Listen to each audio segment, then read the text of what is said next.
and also chapter 5. Praise God.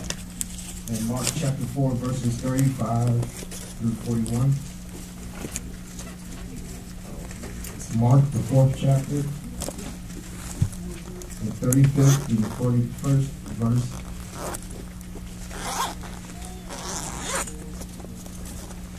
And Mark, the 5th chapter, 9 through the 15th. And also the 35th through the 47th verse.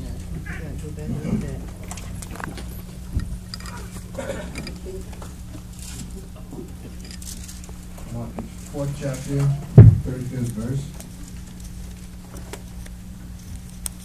And it reads, "And on that day, when evening had come, he said to them, Let us go to the other side.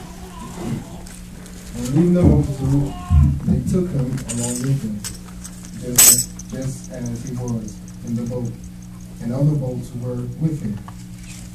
And there arose a fierce gale of wind, and the waves were breaking over the boat so much that the boat was already filling up. And he himself was in the stern, asleep on the cushion.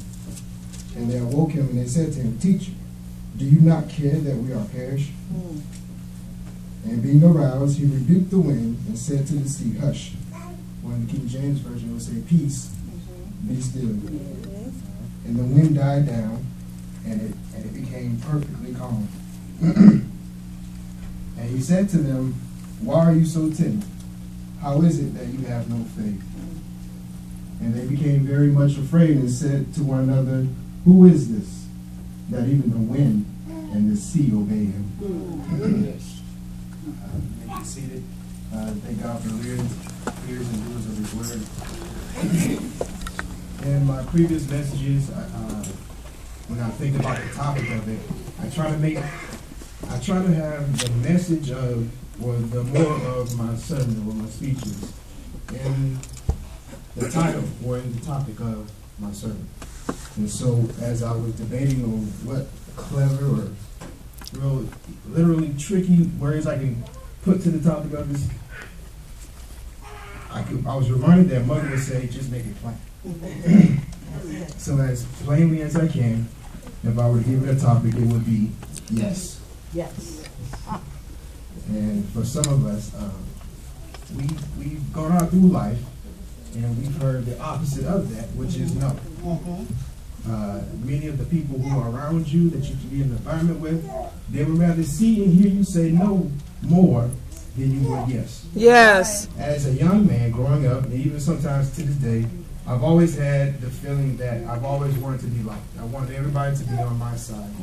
And sometimes that meant for me to, even if I didn't want to, I would just simply say yes. And when people see that there's a bit of kindness within your heart, they like to abuse this kindness. That's right. They like to take you for granted. Yes. That's right. I often tell people I may be quiet, but I'm not a quiet person. The reason I'm so quiet is because I have to observe who I'm around. That's right. That's right. That's why I'm at. Observe the time. I want to see who's there and how you interacted with me. That's right. When I was in your presence. When you see me just keeping quiet to myself as humbly as I possibly can, I want to see how you would, if my granddad was here, he would say, cut the food. Because a true person will show their true colors to you. Even when they think you down and out. All right. Even when they think that you are weak. And I love when people underestimate me because it makes the joy and just letting them see who Keith Alexander Ward really is that gives me joy. To let you know you may have thought of who I was. You may see something that you may think is who I am. But the person that's on the inside of this earthly vessel is not the same person who I am. Yes, sir. Yes, sir. Amen.